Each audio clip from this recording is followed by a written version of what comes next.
नमस्कार। बिहार में तबादले की बात की जाए, बिहार आज के समय में देश में चर्चा का विषय बना हुआ है। एक तरफ शराबबंदी तो दूसरी तरफ कहीं ना कहीं अपराधी चरम सीमा पे है। इसी पे नकेल कसने के लिए कहीं ना कहीं नीतीश कुमार, जो कि राजनीति के बादशाह कहे जाते हैं, चलबाज कहे जाते हैं, जिनको शायद पकड़ना और कहीं ना कहीं राजनीति में फंसाना हर किसी के बस की बात नहीं है। बीजेपी फंसाना चाहिए, लेकिन नीतीश कहीं ना कहीं निकले, पलटे मारे और राजद में आ गए, महागठबंधन में आकर के फिर मुखिया बन गए। खैर, हम बात किसी और विषय पे करेंगे और विषय आज कहीं ना कहीं वर्तमान डीजीपी एसके सिंघल का कार्यकाल पूरा हुआ, आज उनका रिटायरमेंट डे है और कहीं ना कहीं कल से यानी कि नए डीजीपी के पदभार ग्रहण करने के लिए 1990 बैच के आईपीएस राजविंदर सिंह भट्टी, जो कि वर्तमान में बीएसएफ में एडीजी के तौर पे कार्यरत है, अब वो कहीं ना कहीं बिहार की कमान उनको दी जा रही है, दे दी गई। एक तरह से कहा जाए बस पद संभालना वो कल वो संभाल लेंगे।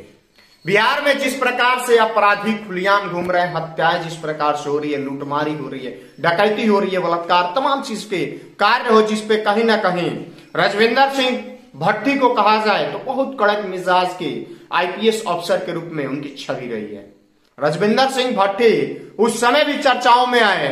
खैर, वो तो बेहद मीडिया में या फिर सोशल मीडिया में चर्चा में रहना नहीं चाहते हैं या नहीं रहना पसंद करते हैं, फिर वे कहीं ना कहीं वो कार्य कर देते हैं जिसकी सुर्खियां कहीं ना कहीं उनके नाम से समेट में आ जाती है।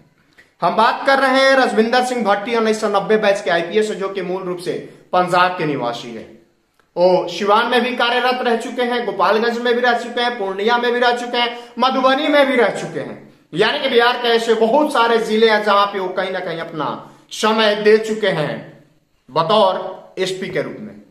जब बिहार में उस समय लालू यादव की सरकार थी, जब कंट्रोल में अपराधी नहीं आ रहे थे, तब कहीं ना कहीं स्पेशल रूप से राजविंदर सिंह भट्टी को लाया जाता था या फिर भेजा जाता था कहीं ना कहीं नकेल कसने के लिए। उनके नाम से बहुत सारी है, जैसे कि दिलीप सिंह, जो कि वर्तमान में अनंत सिंह के बड़े भाई थे, उस समय विधायक हुआ करते थे। उनको गिरफ्तार करने में पटना एसपी, सिटी एसपी और वहां के डीएम को भी जानकारी नहीं थी और अगले सुबह जाकर के उन्होंने गिरफ्तारी किया था। बिहार के बाहुबली नेता मोहम्मद शहाबुद्दीन, जो कि अब दुनिया में नहीं रहे, उनकी गिरफ्तारी में कहीं ना कहीं राजविंदर सिंह भट्टी का महत्वपूर्ण योगदान माना जाता है। उनके इशारे पे कहीं ना कहीं उनको सिवान लाया गया और सिवान ला करके 2005 की बात है, उनके इशारे पे गिरफ्तारी जो है शहाबुद्दीन की दिल्ली से की गई। उसमें यह बताया जाता है कि इंस्पेक्टर गौरी कुमारी जो थे, एक एसआईटी गठित की गई थी भट्टी के द्वारा और वो एसआईटी कहीं ना कहीं कार्य की और जाकर के दिल्ली जो आवास था वहां से शहाबुद्दीन को गिरफ्तार करने का काम किया। बिहार के शेरे बिहार कहे जाने वाले प्रभुनाथ सिंह, पूर्व सांसद, उनकी गिरफ्तारी भट्टी के द्वारा की गई। यानी ऐसे बहुत सारे दर्जनों अपराधी थे जिनकी गिरफ्तारी भट्टी के द्वारा की गई। अब वो बिहार के मुखिया बन चुके हैं, यानी पुलिस विभाग के मुखिया।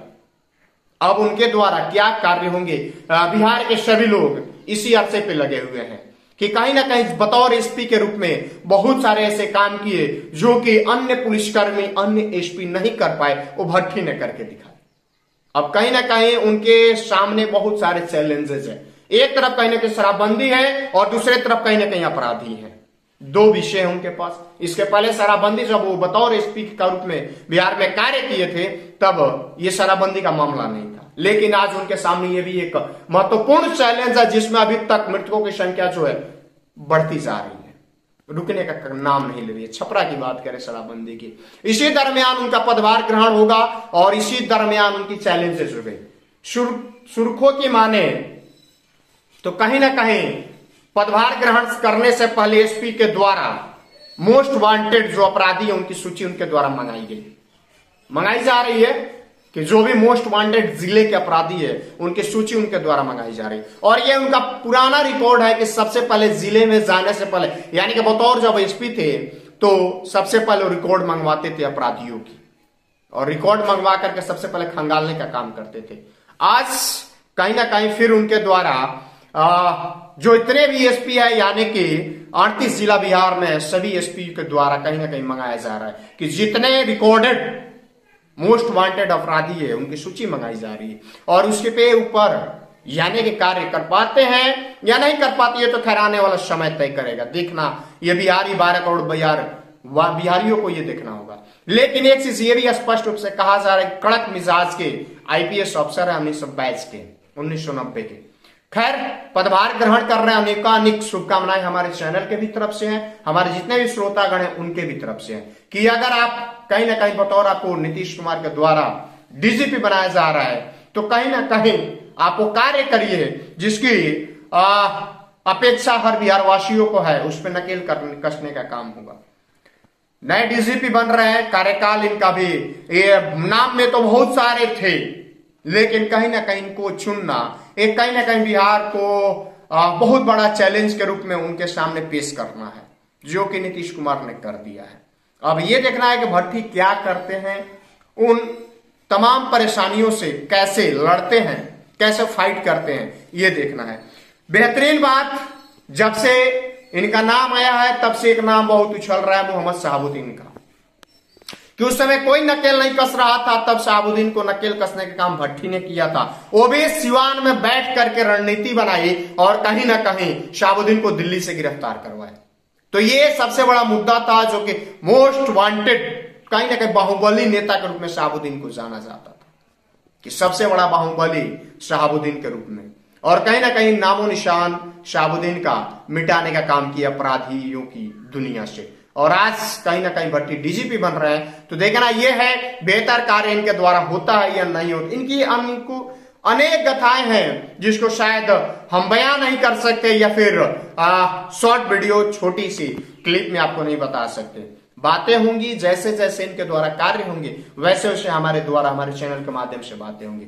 फिलहाल अनेकानेक शुभकामनाएं हैं, आप बतौर डीजीपी बेहतर काम करिए और बिहार में जिस प्रकार से अपराध बढ़ा उस पर नकेल कसने का काम करिए। जय हिंद, जय बिहार।